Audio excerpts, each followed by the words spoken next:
नमस्ते मेरे यूपी के प्यारे प्यारे भाइयों, क्या हाल चाल है।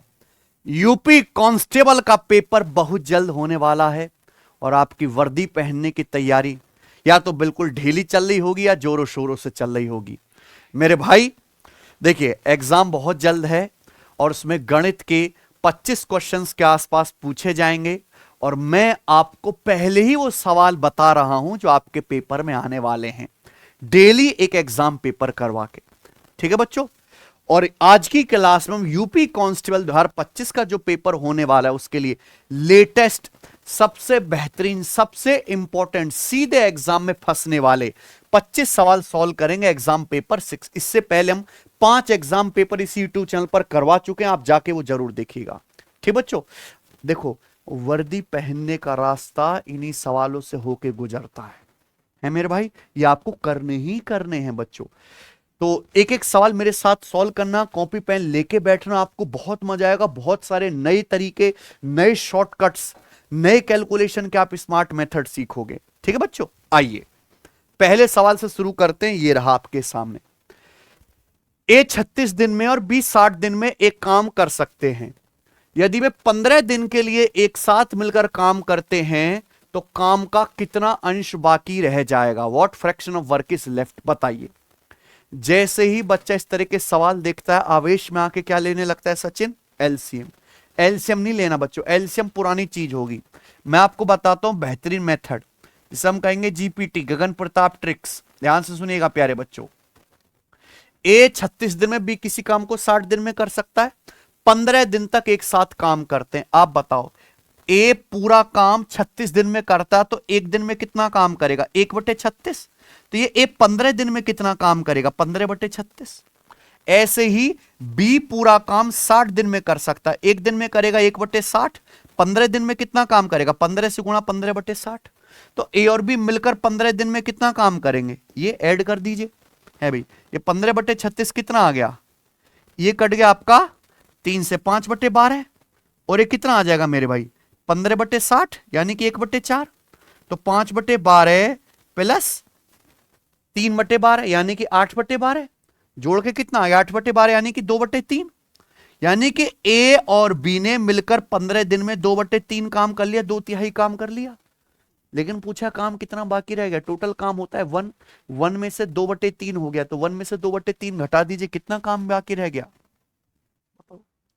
ये है असली मेथड, समझे ना।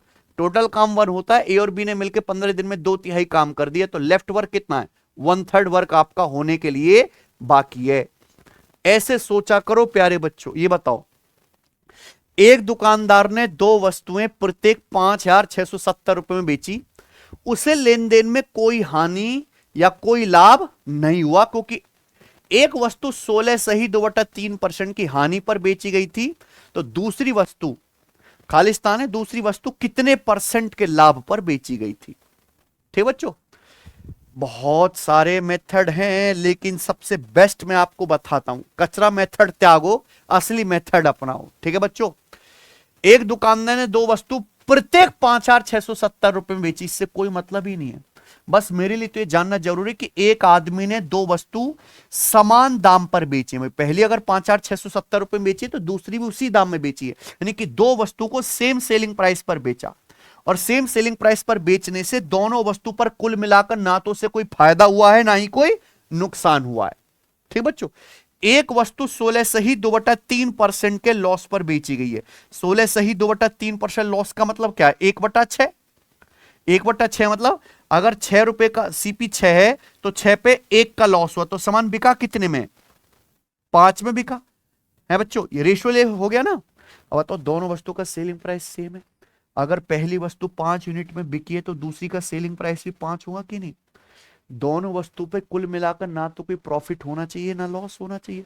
अगर पहली वस्तु पे 1 का लॉस है, इसका मतलब दूसरी वस्तु पे क्या होगा? 1 का प्रॉफिट। दूसरी वस्तु पे 1 का प्रॉफिट होगा, 5 में बेचा गया है, यानी कि दूसरी वस्तु का सीपी कितना होगा? 4। 1 का लॉस, 1 का profit, overall no profit no loss, यानी कि दूसरी वस्तु का सीपी 4 है, 4 पे 1 का प्रॉफिट हुआ है प्यारे बच्चों, यानी कि प्रॉफिट है 1/4, 25% लाभ पर बेची गई दूसरी वस्तु। हैं बच्चों, यह रेशियो से उड़ाने वाले तरीके, और ऐसी तो सवाल आते हैं आपके पेपर में, बस बच्चा जानता नहीं है। ये बताइए 72, 168 और 150 का चतुर्थ अनुपातिक क्या है, फोर प्रोपोर्शनल क्या है? अगर कभी भी तीन संख्याएं ए बी सी दी हुई हैं तो उनका फोर प्रोपोर्शनल निकालते हैं BC बटा ए, है बच्चों। ये ए है, ये बी है, ये सी है, तो क्या होगा BC बटा ए, यानी कि 168 गुणा 150 बटे 72। क्लियर है ना? आप बोलोगे हाँ सर। 168 में 7 आता है, 7 का मल्टीपल आएगा सी ऑप्शन, कि 7 कटेगा तो है नहीं, ठीक है ना मेरे भाई। बाकी आप इसको सॉल्व भी कर सकते हैं। 24 सत्ते 168 और 24 तिया 72, 3 से 150 50 बार, 50 सत्ते 350, इस सवाल का आंसर आ गया। ठीक है मेरे भाई। चलिए ए और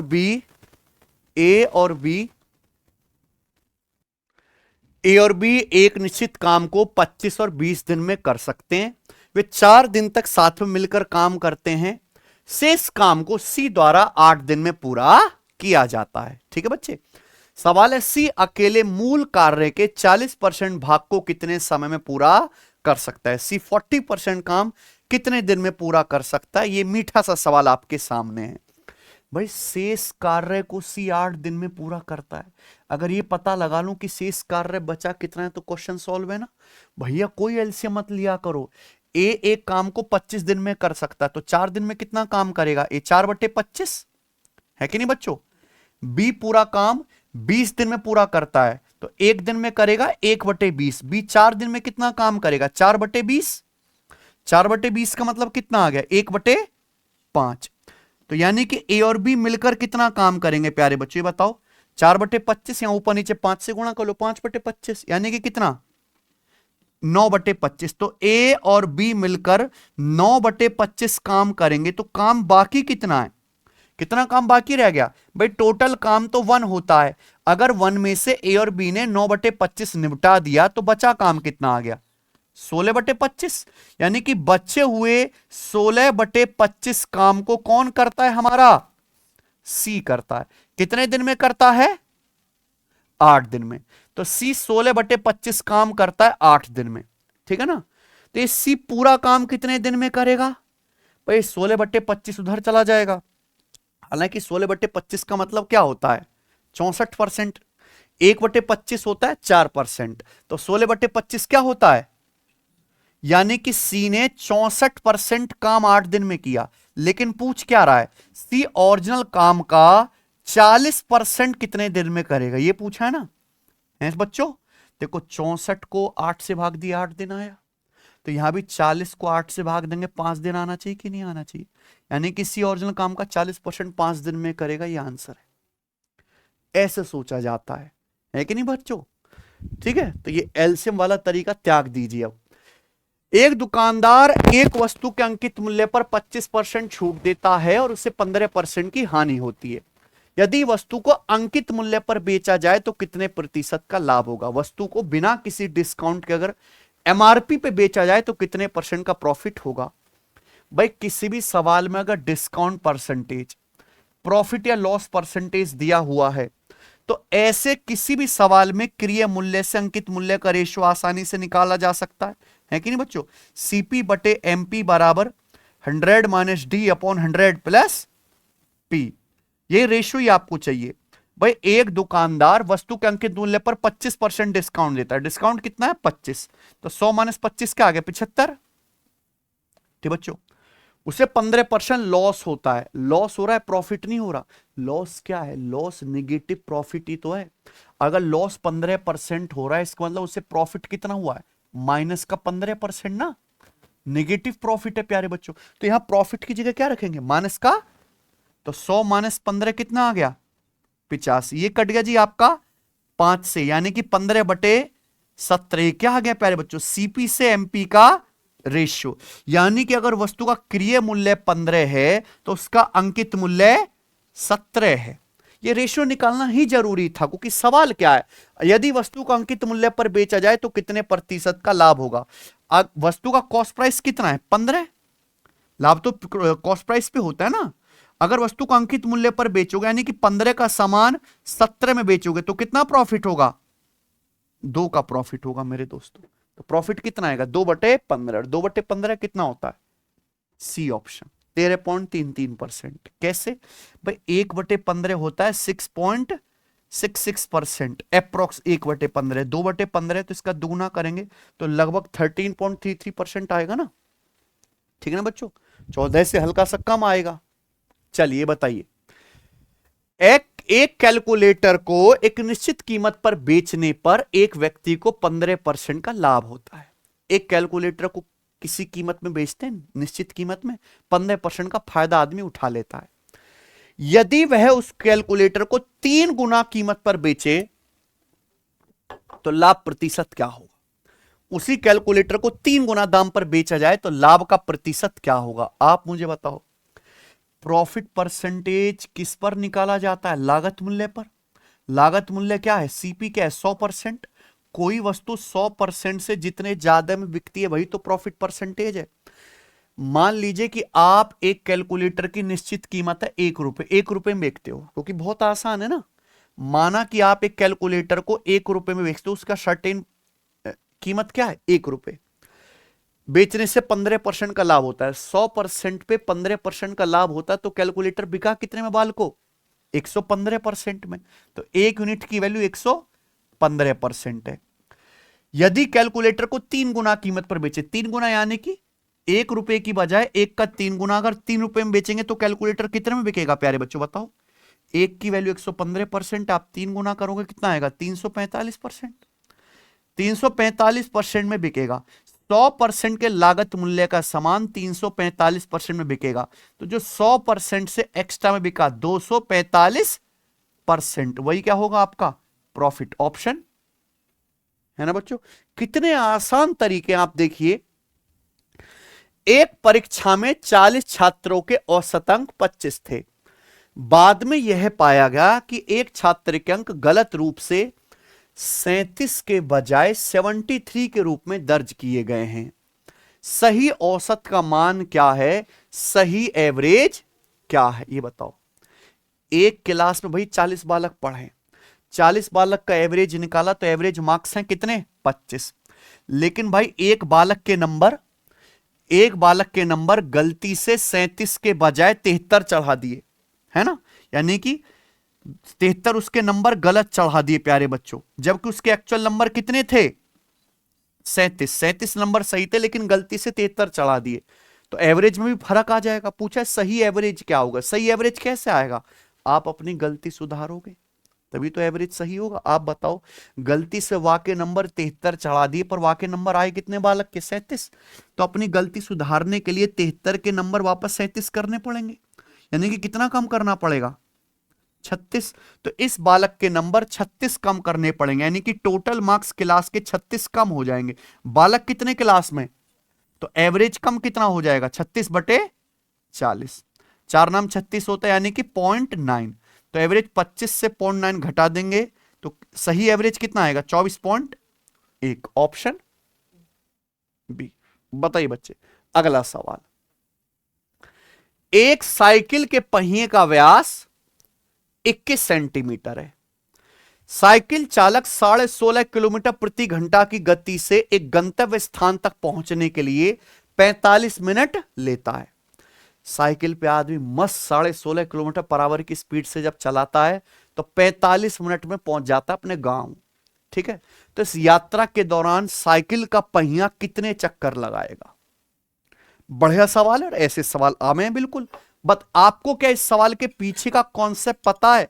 थॉट प्रोसेस पता है कि कैसे सोचोगे बालको पेपर में? देखो, साइकिल का पहिया ऐसे हो गए गोलाकार है बच्चों, सर्कल। ये पहिया चलता सड़क पे, तो जब ये पहिया एक चक्कर पूरा करेगा तो सड़क पे कितनी दूरी आगे खिसकेगा? जितनी इस पहिए की परिधि होगी। तो लॉजिक क्या है कि साइकिल का पहिया एक चक्कर में अपनी परिधि के बराबर दूरी सड़क पे चलता है, या और रेडियस अगर सर्कल की आर है तो उसकी परिधि क्या होती है? 2πr। पाई की वैल्यू है 22/7, अगर कुछ ना बताया जाए, है ना बच्चों। चलो, तो आप मुझे बताओ, 16.5 किलोमीटर पर आवर की स्पीड से अगर आप 45 मिनट चलते हो यात्रा में तो कितनी दूरी जाओगे? डिस्टेंस बराबर स्पीड गुणा टाइम। स्पीड है 16.5 किलोमीटर प्रति घंटा। इसको मीटर पर सेकंड में बदलने के लिए 5/18 से गुणा, ये स्पीड आ गई मीटर पर सेकंड में, ये स्पीड आ गई, इनटू टाइम। टाइम कितना है 45 मिनट। मिनट को भी आप सेकंड में बदलेंगे तो 45 मिनट को सेकंड में बदलने के लिए 60 से गुणा है भाई। ये डिस्टेंस है मीटर पर सेकंड में, ये टाइम है सेकंड में, तो डिस्टेंस आ गई मीटर में। समझ में आया ना प्यारे बच्चों? यानी कि साइकिल से आपने इतनी डिस्टेंस कवर करी। सवाल पूछा इस दूरी को जाने में पहिया कितने चक्कर लगाएगा। मान लीजिए n चक्कर लगाएगा, तो पहिया की दूरी कितनी चलेगा मेरे भाई? n बार सर्कल की परिधि चलेगा। भाई एक चक्कर में पहिया कितनी दूरी जाता है? सर्कल की परिधि के बराबर। तो n चक्कर लगाएगा तो कितनी दूरी जाएगा? सर्कल की परिधि का n गुना साइकिल का जो पहिया है। तो आप बताओ सर्कल की परिधि क्या होगी? 2 पाई, पाई की वैल्यू 22/7, 22/7। यहां पे व्यास 21 सेंटीमीटर, तो रेडियस क्या आएगी? 21/2, 21/2 सेंटीमीटर। अब आप देखो दूरी आपने मीटर में ली है, तो आप ये सेंटीमीटर में नहीं लोगे ना, इसको भी मीटर में बदल लेते हैं। सेंटीमीटर को अगर मीटर में बदलना है तो हम लोग क्या करेंगे? 100 से भाग कर देंगे। यानी कि पहिया एक चक्कर में इतनी दूरी जाएगा, इतने मीटर। तो अगर पहिया n चक्कर लगा रहा है तो n चक्कर में कितनी दूरी जाएगा? n से ये क्या होना चाहिए? बराबर। और ये प्यारे बच्चों आपको कैलकुलेशन करनी है ना। मैंने दोनों ही तरफ डिस्टेंस किस में बदल ली है? मीटर में। तो जब तक आपका लॉजिक क्लियर नहीं होगा आप सवाल पकड़ ही नहीं पाओगे। आपको सिंपल क्या करनी है बच्चों? कैलकुलेशन। चलिए 0 से तो हम डेसिमली हटा देते हैं यहां पे, ठीक है। 9 पंजे 45 और 9 दूनी 18, ठीक है बच्चों। यहां देखिए 2 से 2 भी कट गया और 7 तिया 21, ठीक बच्चों। 2 तिया 6 और ये 3 से यहां फिर 3 भी कट जाएगा, ठीक है ना बच्चों। अब बताइए 11 से 165 हमारा 15 बार, और 11 से 22 2 बार, ठीक है बच्चों। अब आप बताइए तो 15 गुणा 25 कितना आ गया? 2 से 100 भी तो कट गए थे, 50 बार है ना। बताइए बच्चों कितना आ गया? 15 गुणा 25, 15 गुणा 25 कितना आ गया? 375 गुणा 50, तो 375 गुणा 50 आ गया जी सवाल का आंसर। बताइए प्यारे बच्चों कौन सा ऑप्शन है? ऑप्शन नंबर 0 ही आएगा एंड में, तो यानी कि बी 18,750, ठीक है। 15,000 और 3,750 कितना आ गया प्यारे बच्चों? 18,750। इतने चक्कर लगाएगा। तो बढ़िया सवाल है, सीखे ना कुछ नया। आइए बच्चों, एक व्यक्ति 23,700 रुपए की कुल राशि को साधारण ब्याज की वार्षिक दर 3%, 5%, 8% वाली 3 योजनाओं में निवेश करता है। एक वर्ष के अंत में उसे तीनों योजनाओं से समान ब्याज प्राप्त हुआ, ठीक है बच्चे। 3% की दर पर उसके द्वारा निवेश की गई राशि कितनी है? 3% की दर पर, यानी कि पहली योजना में उसने कितना पैसा निवेश किया, यह आपसे पूछा है। देखिए एक आदमी के पास टोटल 23,700 रुपए, 3 अलग अलग स्कीम में पैसे इन्वेस्ट कर दिया। पहले में 3% ब्याज मिल रहा है, दूसरे में 5%, तीसरे में 8%, ठीक है। 1 साल के बाद तीनों ही स्कीम से उसे समान ब्याज प्राप्त हुआ। सिंपल इंटरेस्ट है। तो आप बताओ सिंपल इंटरेस्ट क्या होता है? सिंपल इंटरेस्ट बराबर होता है प्रिंसिपल गुणा रेट परसेंट गुणा टाइम। ये सिंपल इंटरेस्ट का कॉन्सेप्ट है। अगर आप देखो तो यहां पे टाइम तो सेम है, 1 वर्ष। तीनों स्कीम में पैसा 1 वर्ष के लिए लगाया गया है, यानी कि सिंपल इंटरेस्ट केवल किस पे निर्भर करेगा? प्रिंसिपल गुणा ब्याज की। तीनों ही स्कीम से आपको समान साधारण ब्याज मिल रहा है, यानी कि सिंपल इंटरेस्ट क्या मिला है? तीनों स्कीम से सेम। और आप जानते हैं दो संख्याओं की गुणा अगर सेम है तो एक संख्या जिस रेशियो में, दूसरे उसके उल्टे रेशियो में। यानी कि प्यारे बच्चों आपसे प्रिंसिपल का ही तो रेशियो निकालना था, है ना। तो प्रिंसिपल यानी कि इन्वेस्टमेंट का रेशियो क्या होगा? रेट ऑफ इंटरेस्ट का उल्टा, है कि नहीं बच्चों। तो अगर एक आदमी को 3 स्कीम जिनमें ब्याज की दर 3%, 5%, 8% है, समान साधारण ब्याज मिला है, तो इन तीनों स्कीम में जो पैसा इन्वेस्ट किया होगा, जो प्रिंसिपल का रेशियो क्या होगा? ब्याज की दर का उल्टा कर देंगे। ब्याज की दर का उल्टा यानी कि 1/3 रेशियो 1/5 रेशियो 1/8, ठीक है मेरे भाई। आप बोलोगे हाँ जी सर बिल्कुल सही। तो 3, 5, 8 का एलसीएम कितना आ गया?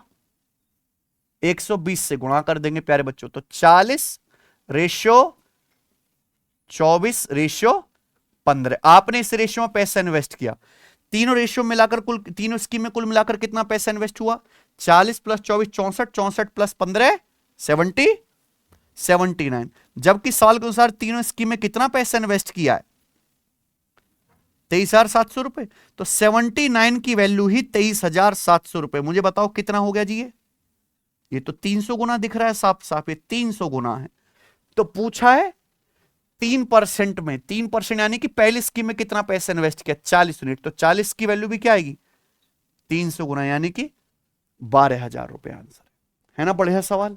तो ऐसे अच्छे अच्छे क्वेश्चन में कराऊंगा। ये बताइए, 3 साल में साधारण ब्याज पर मूलधन 18% से बढ़ जाता है, उसी दर पर 3 साल में 25,000 रुपए पर कंपाउंड इंटरेस्ट क्या होगा? समझे ना मेरी बात? बताओ बच्चों, 3 साल में सिंपल इंटरेस्ट पे प्रिंसिपल 18% बढ़ जाता है। आपका प्रिंसिपल 3 साल में 18% बढ़ गया, यानी कि 3 साल में आपको 18% क्या मिला? ब्याज। सिंपल इंटरेस्ट से ना, तो हर साल आपको कितना ब्याज मिलता है? 6%। तो हर साल आपको 6% ब्याज मिलता है।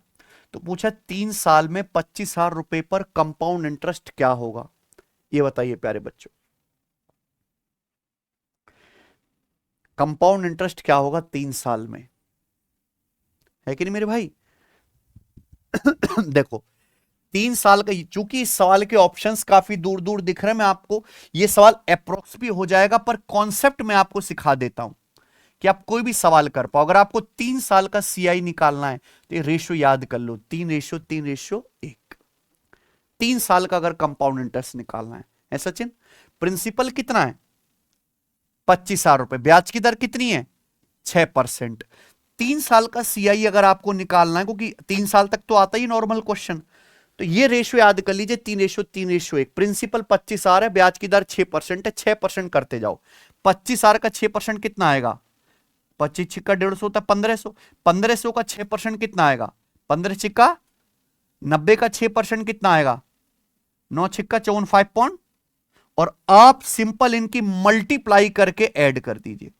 सिंपल आप क्या करो, इनकी गुणा करके ऐड कर दीजिए। यही क्या हो गया प्यारे दोस्तों? आपका 3 साल का, ये 3 साल का कंपाउंड इंटरेस्ट आ गया प्यारे बच्चों। बताइए, साफ साफ दिख रहा है कैलकुलेशन 5,000 क्रॉस ही नहीं करेगी।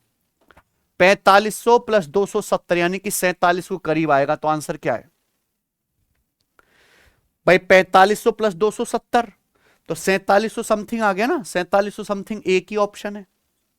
ठीक बच्चों, एंड में 5.4 ही आएगा। बताइए अगला सवाल, अगर कोई खुदरा व्यापारी अपने सामान के अंकित मूल्य पर 20% की छूट देता है और इस तरह लागत मूल्य पर बेचता है, तो लागत मूल्य से अंकित मूल्य कितने प्रतिशत अधिक था, यानी कि मार्कअप परसेंटेज क्या है? देखो बहुत बढ़िया भाई, मार्कअप परसेंटेज का मतलब है किसी वस्तु का अंकित मूल्य उसके क्रय मूल्य से कितने प्रतिशत बढ़ा के रखा गया है। ध्यान सुनिएगा, एक खुदरा व्यापारी अपने सामान के अंकित मूल्य पर 20% छूट देता है। 20% क्या होता है बच्चों? 1/5। तो एक रिटेलर 20% डिस्काउंट देता है, 1/5। 1/5 डिस्काउंट मतलब 5 रुपए के एमआरपी के सामान पे 1 रुपए की छूट देता, तो बेचता कितने में? 4 में। 5 रुपए के एमआरपी का सामान 4 रुपए में बिकता है, लेकिन सवाल में बोला गया कि वो लागत मूल्य पर ही बेच देता है। 4 रुपए में आपने बेचा, यही 4 रुपए क्या है? वस्तु का सीपी है, यानी कि उसने एमआरपी कितना रखा है? 5 रुपए, पर डिस्काउंट इतना दे दिया कि सीपी में ही बेच दिया 4 रुपए में। तो पूछा है मार्कअप परसेंटेज क्या है, यानी कि मार्क प्राइस कॉस्ट प्राइस से कितना ज्यादा है? फिर 4 से 5 कितना ज्यादा? 1/4। 1/4 यानी कि 25%। कुछ था ही नहीं सवाल में। बताइए, एक व्यापारी के पास 1200 किलो चावल थे, उसने उसका एक हिस्सा 5% लाभ पर, बाकी 11% लाभ पर बेचा, जिससे कि उसे 7% का कुल मुनाफा कमाया। ठीक है बच्चों, उसने कितने चावल किलोग्राम में 5% लाभ पर बेचा था? सवाल प्योर एलिगेशन का है कि नहीं बच्चों? क्योंकि यहां पे क्या दे रखा है? कुल मुनाफा। एक आदमी के पास 1200 किलोग्राम चावल थे, उसने इसके 2 हिस्से करे। चावल का एक हिस्सा उसने बेचा 5% प्रॉफिट पे, दूसरा हिस्सा उसने बेचा 11% प्रॉफिट पे। दोनों हिस्सों पर कुल मिलाकर, फर्स्ट प्लस सेकंड पे कुल मिलाकर कितना प्रॉफिट हुआ? 7%।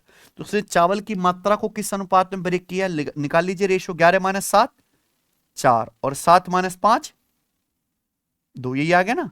4:2 यानी कि 2:1 आ गया। तो चावल की टोटल मात्रा कितनी है, 2 + 1 3 यूनिट, जबकि टोटल मात्रा कितनी है 1200 किलोग्राम। तो 3 यूनिट की वैल्यू 1200 किलोग्राम है।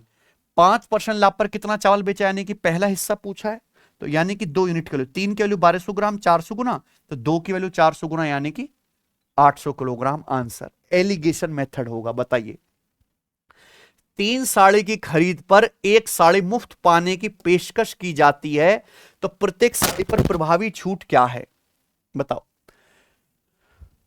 बाई 3 गेट 1 फ्री का ऑफर है। 1 sari is offered free on purchase of 3 साड़ियां। 3 साड़ी खरीदो, 1 साड़ी घर को फ्री ले जाओ। ठीक अच्छो। तो आपसे पूछा गया है कि ये एक तरह का डिस्काउंट ही तो है, कितने % डिस्काउंट है बताइए।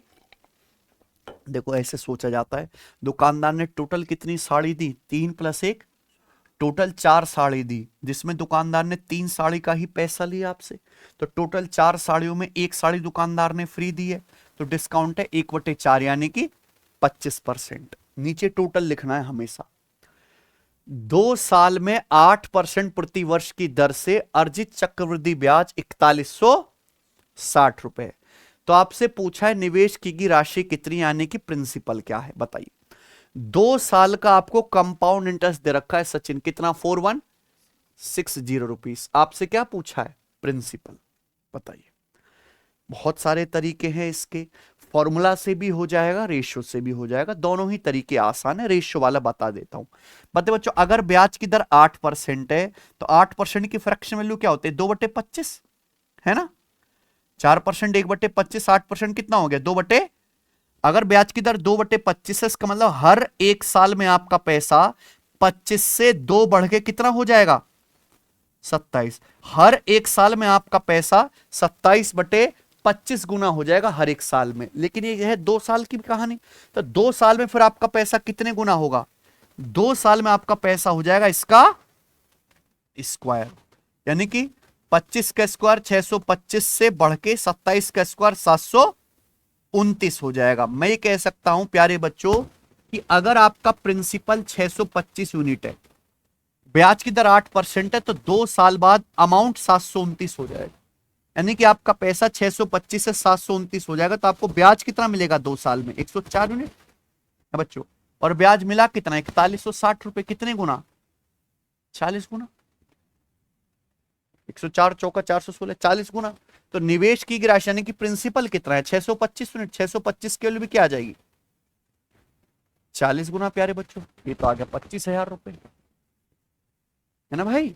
तो कितनी सरल सी बात थी, कोई भी प्रश्न आएगा इस तरीके से हो जाएगा। बताइए सवाल नंबर 15 बनाओ। एक क्लब के कुछ व्यक्तियों का औसत भार 80 किलोग्राम था।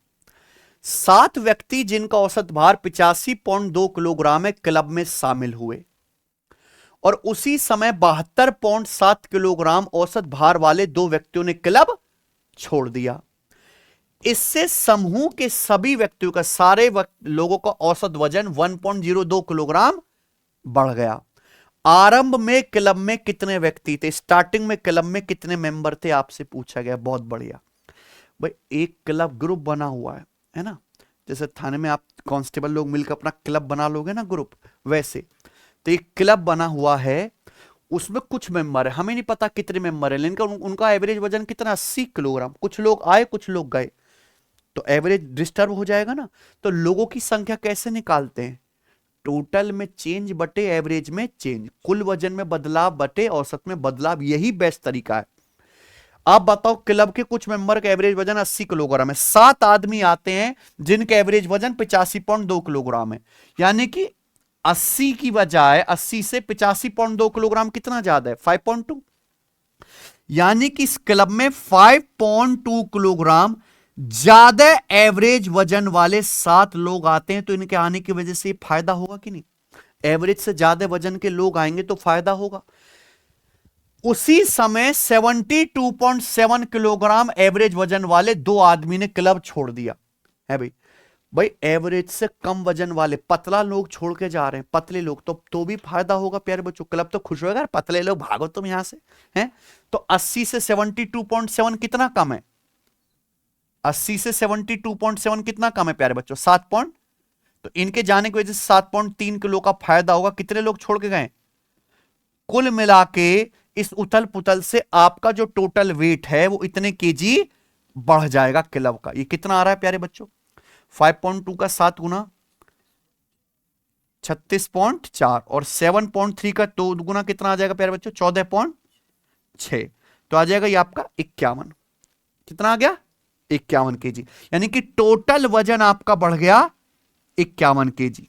टोटल वेट कितना बढ़ा? 51 केजी। ठीक है बच्चों। एवरेज वजन उसकी वजह से कितना बढ़ गया सभी लोगों का? 1.02 किलोग्राम। तो कुल वजन बढ़ा 51 किलो, एवरेज बढ़ा 1.02। तो टोटल में बदलाव बटे एवरेज में बदलाव, डिवाइड कर देंगे प्यारे बच्चों। ये क्लब में लोगों की संख्या का रेशियो, क्लब में लोगों की संख्या आ गई कितनी? 102 पंजे 510, 50। 50 आंसर मत लगा देना जल्दबाजी में। ये तो क्लब में प्रेजेंट टाइम में लोगों की संख्या है। पूछा है आरंभ में क्लब में कितने व्यक्ति थे। अगर शुरुआत में n आदमी थे ना, तो n में से 7 लोग नए शामिल हुए हैं और 2 छोड़ के गए, तब जाके 50 हुए। यानी कि शुरुआत में लोग थे 45। तो इसका आंसर 45 है। समझे मेरे भाई? चलिए सवाल नंबर 16। एक टैंक को एक पाइप द्वारा 18 घंटे में भरा जा सकता है, लेकिन इसके तल में एक रिसाव होने के कारण इसे भरने में 6 घंटे अधिक लगते हैं। टैंक के 2/3 भरा होने पर रिसाव वाला बिंदु इसे कितने घंटों में खाली कर देगा? ठीक बच्चे बताइए। अगर 2/3 टैंक भरा हुआ है तो लीकेज इसको कितने घंटे में खाली कर देगा? ये सवाल है, बताइए। एक भरने वाला पाइप है, फिलिंग पाइप बोलते हैं जिसे। फिलिंग पाइप एक टैंक को 18 घंटे में भर सकता है सचिन, लेकिन टंकी की तली में एक लीकेज है, उसकी वजह से टंकी भरने में 6 घंटे अधिक लगते हैं बच्चों। यानी कि फिलिंग पाइप लेकिन साथ साथ टंकी का जो लीकेज है, दोनों चालू है, 6 घंटे अधिक लगते हैं। यानी कि टंकी भरती है 18 से 6 ज्यादा है 24 घंटे में। तो लीकेज पूरी टंकी कितने समय में खाली करेगा? निकाल लेंगे ना। ठीक बच्चों। तो 18 और 24 कैल्शियम 72, हमने टंकी की कैपेसिटी 72 मान ली। फिलिंग पाइप की एफिशिएंसी कितनी है? 4। इन दोनों की एफिशिएंसी कितनी है? 3। आप बताइए, यहां ध्यान सुनिएगा। भरने वाले पाइप की एफिशिएंसी 4 है, दोनों पाइपों की एफिशिएंसी लीकेज की कितनी आ गई फिर? 4 माइनस 1 3 होता है। यानी कि लीकेज पाइप ये 72 यूनिट टंकी खाली करेगा 1 एफिशिएंसी के साथ। तो खाली करने में कितना समय लगेगा? 72 घंटे। लीकेज पाइप पूरी टंकी 72 घंटे में खाली करेगा, माइनस मतलब खाली करना। लेकिन पूछा है 2/3 भरा होने पर कितने समय में खाली करेगा? तो 2/3 टंकी कितने समय में खाली करेगा भरी हुई? 48 घंटे। तो आंसर क्या है? C option. चलिए अगला 17वां सवाल बनाओ।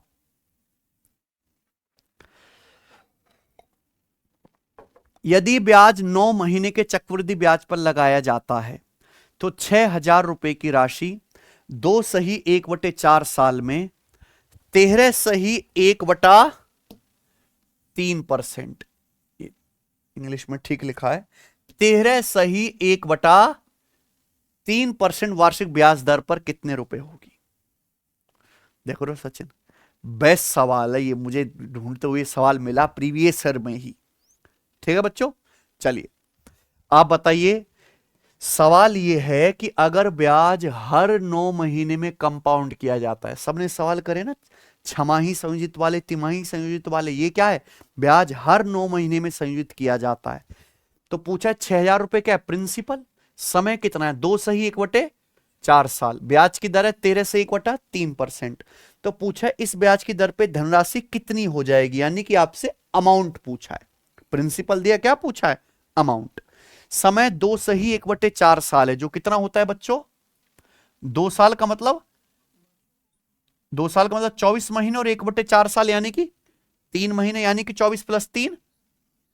तो हमारे पास टोटल 27 महीने का समय है और ब्याज हर 9 महीने में कंपाउंड होता है सचिन।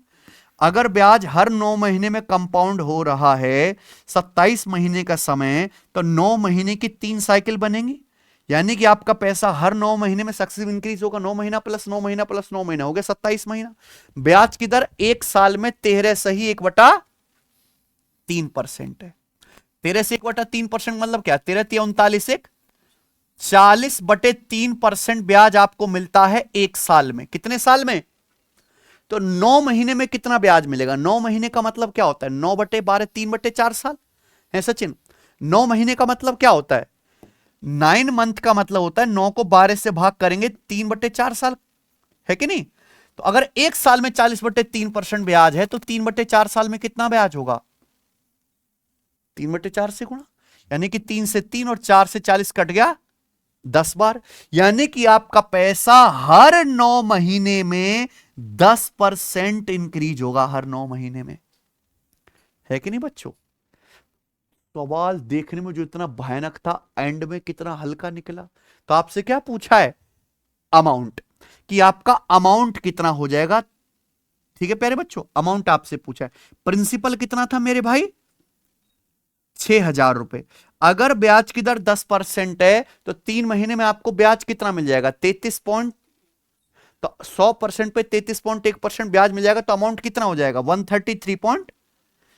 ये याद 10% याद कर लीजिए, ब्याज की दर 10% है बच्चे हर 9 महीने में, तो 3 महीने में मिलेगा, सॉरी 10% का 3 बार सक्सीव करेंगे तो कितना मिलेगा? 33.1% ब्याज। तो अब अमाउंट कितना हो जाएगा? 100% बढ़ा देंगे तो 133.1% ये आएगा प्यारे बच्चों। तो मेरे भाई यहां से साफ साफ दिख रहा है जो भी आंसर आएगा साफ साफ 6 का मल्टीपल है और एंड में 6 आएगा, तो ये आंसर नहीं है। या तो आंसर ए ऑप्शन है या डी ऑप्शन है, बताओ। ये वाला आंसर नहीं आएगा, आंसर क्या आएगा? A option. आप बोलोगे सर कैसे? भाई इस ऑप्शन के एंड में 96 आ रहा है, 4 से कट जाएगा, क्या ये नंबर 4 से कटेगा? क्योंकि यहां केवल क्या है? 6 6, यानी कि केवल 2 से कटने वाला नंबर होगा, ये केवल 2 से कटने वाला ये है, 4 से नहीं कट रहा ये।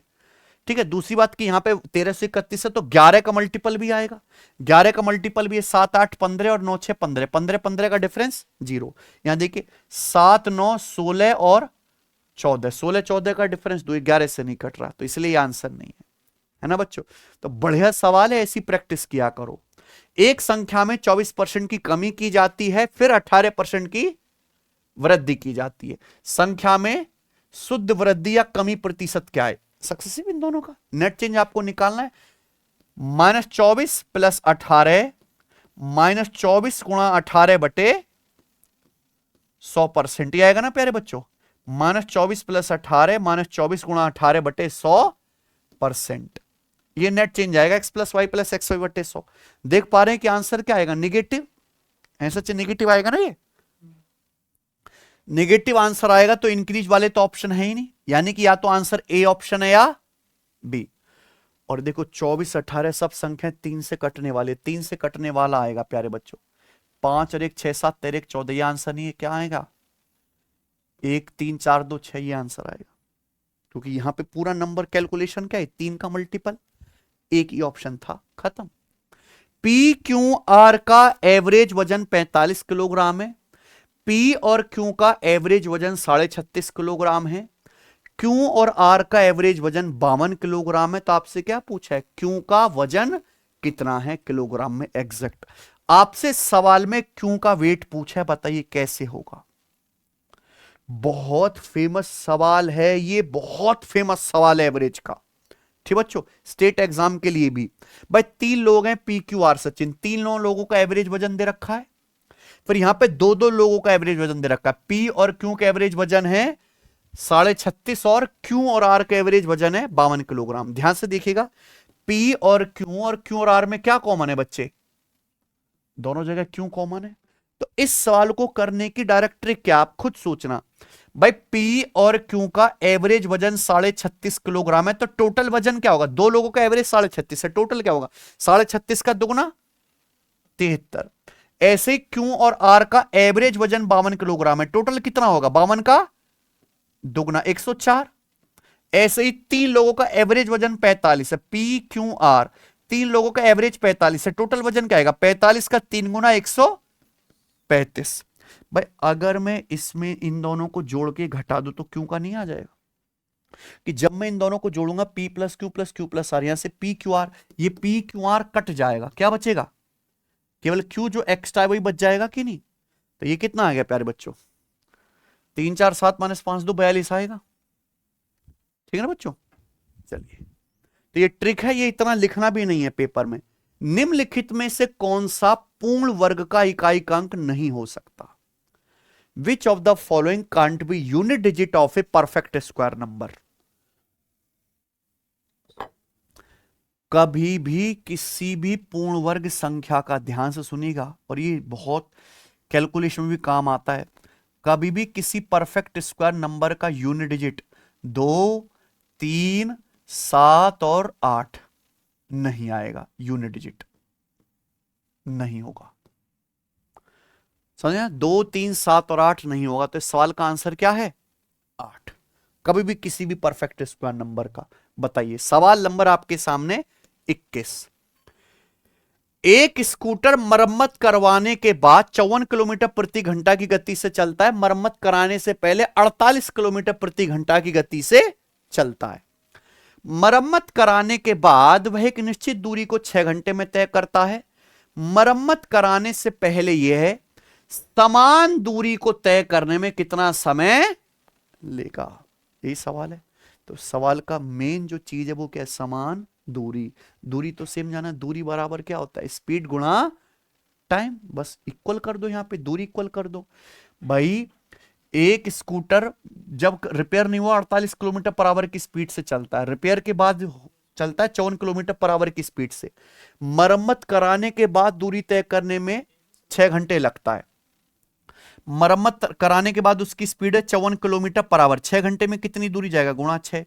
मरम्मत कराने से पहले उसकी स्पीड थी 48 किलोमीटर पर आवर, तो उसी दूरी को जाने में कितना टाइम लगेगा मेरे भाई? इक्वल कर दीजिए, डिस्टेंस इक्वल कर दीजिए, आ गया 6 48 और 54/8 कितना आ गया प्यारे बच्चों?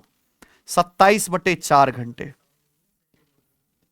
27/4 घंटे आ जाएगा, यानी कि 4 6 24, 6 सही 3/4, यानी कि 6 घंटे 45 मिनट।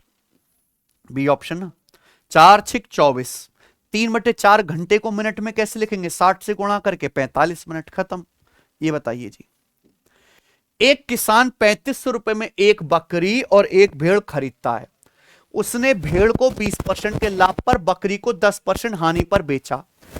अगर उसने दोनों जानवरों को एक ही कीमत पर बेचा, ओके, उसने दोनों जानवरों को एक ही कीमत पर बेचा, यानी कि सेम सेलिंग प्राइस पर उसने दोनों जानवर बकरी और भेड़ बेचे हैं, तो सस्ते जानवर का लागत मूल्य क्या था? रुपए में आपको बताना है, बताइए भाई। एक किसान ने 3500 रुपए में बकरी और एक भेड़ खरीदा। मान लीजिए बकरी, बकरी क्या होती है? गोट। बकरी का लागत मूल्य है जी और भेड़ का लागत मूल्य है एस, है ना बच्चों? ये कॉस्ट है। बकरी का क्रिय मूल्य है जी और भेड़ का क्रिय मूल्य है एस। दोनों मिला के बकरी और भेड़ कितने में खरीदे? 3500 रुपए में। उसने भेड़ को 20% के लाभ पर बेचा, बकरी को 10% लॉस पर बेचा। दोनों को एक ही कीमत पर, समान कीमत पर बेचा है। भैया दोनों का सेलिंग प्राइस सेम कर दो ना। आप बताइए, भेड़ का लागत मूल्य एस है, भेड़ को 20% लाभ पर बेचा, सीपी 100% होता है। अगर 100% में 20% का लाभ होगा तो भेड़ बिकेगा कितने में? 120% में लागत मूल्य के। बकरी को 10% लॉस पर बेचा, ये बकरी का लागत मूल्य है। 100% पर अगर 10% का लॉस हो तो बकरी बिकी कितने में? लागत मूल्य के 90% में। ये क्या हो गया? बराबर। दोनों को समान कीमत पर बेचा है। आप बताइए कितना आ गया? 30 से जा रहा ना, 30 चौका और 30 दिया, तो यहां पे भेड़ और बकरी के लागत मूल्य का अनुपात आ गया 3/4। ये कॉस्ट का अनुपात आ गया। ठीक है। सस्ते जानवर की लागत मूल्य, सस्ते जानवर की लागत मूल्य यानी कि शीप का कितना आ जाएगा? 3 3 का मल्टीपल आएगा। ठीक है बच्चों, यानी कि ना ये ऑप्शन है ना ये ऑप्शन है, या तो बी है या डी है। ठीक है, बी ही दिख रहा है वैसे। भाई आप एक बताओ, दोनों ये कितने में खरीदे हैं? 3500 में। ये भेड़ प्लस बकरी की टोटल कॉस्ट कितना है? 3 + 4 7। 7 की वैल्यू कितनी है? 7 की वैल्यू 3500 रुपए है, यानी कि कितने गुना बच्चों? 500 गुना। सस्ता जानवर है जिसकी कीमत कम है भेड़। 3 यूनिट, 3 की वैल्यू भी क्या आ जाएगी? 500 गुना यानी कि 1500 रुपए आंसर आ। ठीक है, चलिए बनाओ। 299 मीटर लंबी एक रेलगाड़ी विपरीत दिशा से आ रही 101 मीटर लंबी दूसरी रेलगाड़ी को पार करने में 12 सेकंड का समय लेती है। पहली रेलगाड़ी की चाल 71 किलोमीटर पर आवर है, तो दूसरी रेलगाड़ी की चाल ज्ञात कीजिए। समझे ना? देखिए, वो रेलगाड़ी विपरीत दिशा में आ रही हैं, एक दूसरे को पार करती हैं। पहली रेलगाड़ी की स्पीड 71 किलोमीटर पर आवर है, मैंने मान ली कि माना दूसरी रेलगाड़ी की speed s kilometre per hour है। यानी कि आपको क्या निकालना है क्वेश्चन सॉल्व करने के लिए? s का मान। समझ में है ना बच्चों? Kilometre per hour automatically. अब आप बताओ, जब भी दो रेलगाड़ी एक दूसरे को विपरीत दिशा में पार करेंगी तो कॉन्सेप्ट क्या लगेगा? डिस्टेंस बराबर रिलेटिव स्पीड गुणा टाइम। डिस्टेंस कितनी होगी? दोनों रेलगाड़ी की लंबाई का सम, यानी कि 299 मीटर प्लस 101 मीटर, क्या आ गया? 400 मीटर। रिलेटिव स्पीड क्या होगी? अपोजिट डायरेक्शन में s1 प्लस s2। एक रेलगाड़ी की स्पीड 71 किलोमीटर पर आवर है, दूसरे की s किलोमीटर पर आवर। ये relative speed kilometre per hour में मीटर पर सेकंड में बदलेंगे तो 5/18 से गुणा, इनटू टाइम। कितने सेकंड में पार करते हैं दोनों? 12 सेकंड में। तो 6 दूनी 12 और 6 तिया 18, 5 दूनी 10 से ये जीरो चला जाएगा, क्रॉस मल्टीप्लाई, तो 40 तिया 120 माइनस 71 एस की वैल्यू आ गई, यानी कि कितना? 49। 49 किलोमीटर पर आवर दूसरी रेलगाड़ी की चाल आ जाएगी। बताइए,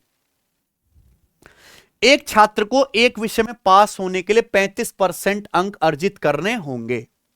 यदि उसे 82 अंक मिलते हैं तो वो 23 अंकों से फेल हो जाता है।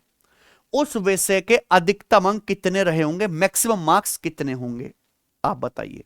मैक्सिमम मार्क्स यानी कि एग्जाम का 100% आपसे पूछा है। देखिए, एक स्टूडेंट को एक सब्जेक्ट में पास होने के लिए कितने नंबर चाहिए? 35%। ये बालक 82 नंबर लाया, 82, फिर भी 23 नंबर से फेल हो गया। यानी कि पास होने के लिए इसको 82 नंबर से 23 नंबर और ज्यादा चाहिए थे, तभी तो पास होता। पास होने के लिए कितने नंबर चाहिए? 82 आए हैं, फेल हो गया, और 23 नंबर आते तो पास होता। तो यानी कि पासिंग परसेंटेज है 35 और पासिंग मार्क्स कितने? 82 प्लस 23 कितना आ गया? 105। तो 35% की वैल्यू 105 है। कितने गुना? ये 3 गुना है। 1% की वैल्यू 3 है, तो 100% मार्क्स कितने आ गए? 300। 100% क्या आ जाएगा? 3 गुना 300। खत्म। सवाल नंबर आपके सामने 25 बनाइए। यदि बेलन की त्रिज्या में 25% की वृद्धि की जाती है तो उसकी हाइट में कितने परसेंट की कमी की जानी चाहिए ताकि बेलन का आयतन समान रहे? सोचो मेरे भाई, क्या होगा? जैसे पानी का गिलास है, क्या है ये? बेलन। बेलन का आयतन कैसे निकालते हैं? ये बेलन की त्रिज्या r और अगर हाइट पता है तो इसका आयतन निकल जाएगा।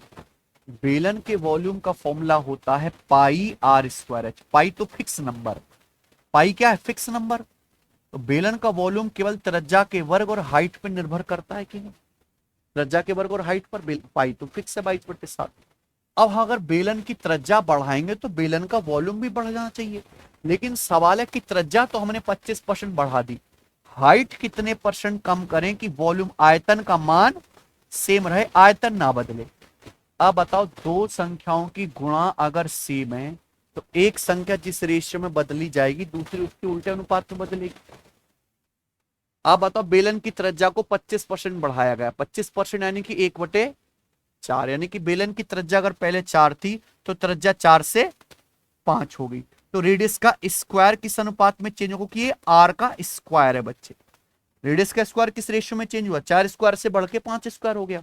तो हाइट उल्टे अनुपात में चेंज होगी, यानी कि हाइट 5 का वर्ग 25 से घटा के 4 का वर्ग 16 करना पड़ेगा। हाइट को 25 से घटा के 16 करना पड़ेगा। हाइट कितनी कम करनी पड़ेगी? 9/25। 1/25 4%, 9/25 यानी कि, तो हाइट को 36% कम करना पड़ेगा। तो इसका आंसर क्या है? ठीक है बच्चों, तो ये बहुत बेहतरीन टेस्ट रहा आपका। अगर आप 25 में से 21 सवाल भी ठीक कर पा रहे हो, you are good to go. Paper में आप बढ़िया परफॉर्म करेंगे। नहीं आ रहा है कॉन्फिडेंस, भैया देखो, टूटी फूटी तैयारी से सिलेक्शन नहीं होता। आप चाहते हो कि चलो कांस्टेबल, क्योंकि दोबारा भी वैकेंसी आएंगी, मैंने अभी आएंगे 1 लाख वैकेंसी का अनाउंस किया, यूपीएसआई की भी वैकेंसी आएंगी, एसएससी में भी वैकेंसी आ रही है, रेलवे का भी 2026 का कैलेंडर चल रहा है। तो पूरा गणित आप सीख सकते हो सिलेक्शन व एप्लीकेशन पर मैथ स्पेशल रिकॉर्डेड बैच से। ठीक बच्चों, अगर किसी भी बच्चे का गणित कमजोर है, उससे सवाल नहीं बनते, कंसेप्ट वीक है, थ्योरी फॉर्मूला कुछ नहीं आता, शांति से 7-8 महीने हमें दीजिए और रिकॉर्डेड बैच पढ़िए, मैथ्स में तूफानी बन जाओगे मेरे भाई। ठीक है, चलिए आज इतना ही, बाकी कल